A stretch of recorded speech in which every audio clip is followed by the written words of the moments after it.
Je suis l'abbé Claude Paradis, j'ai 62 ans. Je suis pour le diocèse de Montréal, mais j'ai pas de paroisse à proprement dite. C'est la rue qui est mon église. C'est Notre-Dame de la Rue que j'ai fondée.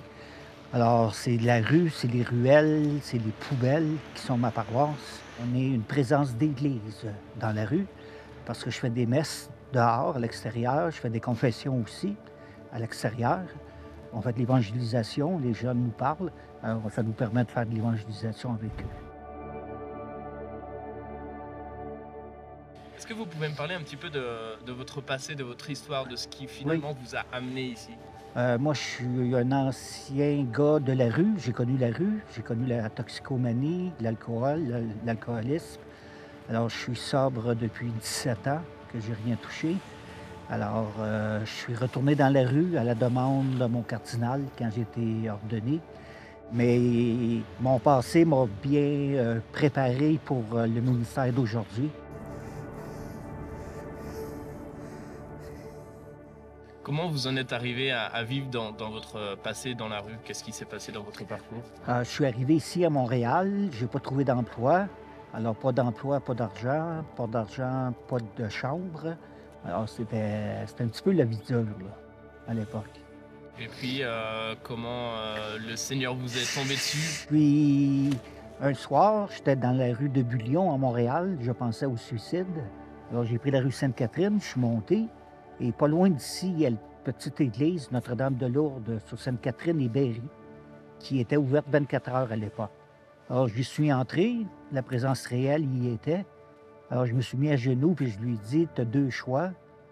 À Dieu, j'ai dit, tu as deux choix. Tu prends ma vie ou tu lui en donnes un sens. Et là, j'ai senti comme une émotion très forte. Je me suis levé debout, puis je lui ai dit, non, tu m'auras jamais comme prêtre. Parce que j'avais senti ça. Et pas longtemps après, je suis entré au séminaire. Et vu que je voulais me suicider, je me suis dit, aussi bien de me suicider au service des autres. Alors, ça fait 20 ans que je me suicide là, au service des autres. Vous êtes prêt à mourir? Je ne sais pas si je vais mourir dans la rue, mais ça sera une belle mort pour moi. Mais oui, mourir dans la rue, moi, ça m'irait très bien, oui. Oui.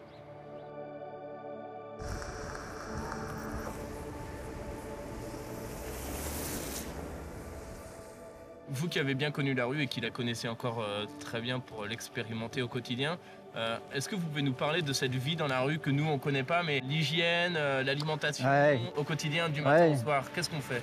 Hier, je voyais quelqu'un qui me disait que ça faisait 3 mois qu'il n'avait pas pris de douche. Alors, pour l'hygiène, là, je te dis que c'est pas... ils se prennent pas soin d'eux parce qu'ils ne s'aiment pas. Alors, en ne s'aimant pas, ils consomment, consomment, consomment. C'est presque un suicide qu'ils font, hein. Ils consomment jusqu'à temps qu'ils décèdent. Beaucoup font ça parce qu'ils trouvent ça trop dur, ils ne s'aiment plus du tout.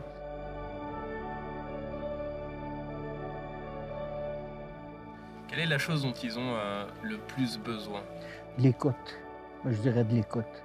On les écoute pas beaucoup, on leur parle pas.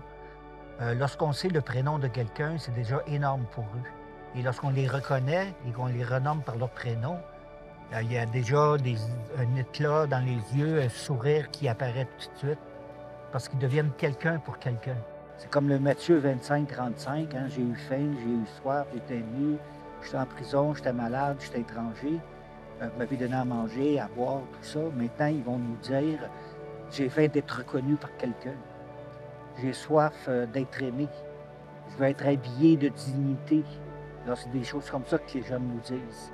Alors, je leur dis, est-ce que tu te rends compte que tu me parles d'évangile en ne le sachant pas?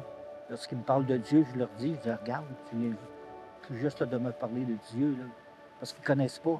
Ils ont une soif au niveau spirituel, par contre. Un sens à la vie. Est-ce que j'ai été conçu pour vivre dans la rue, là, moi? Là? Pourquoi je suis dans la rue?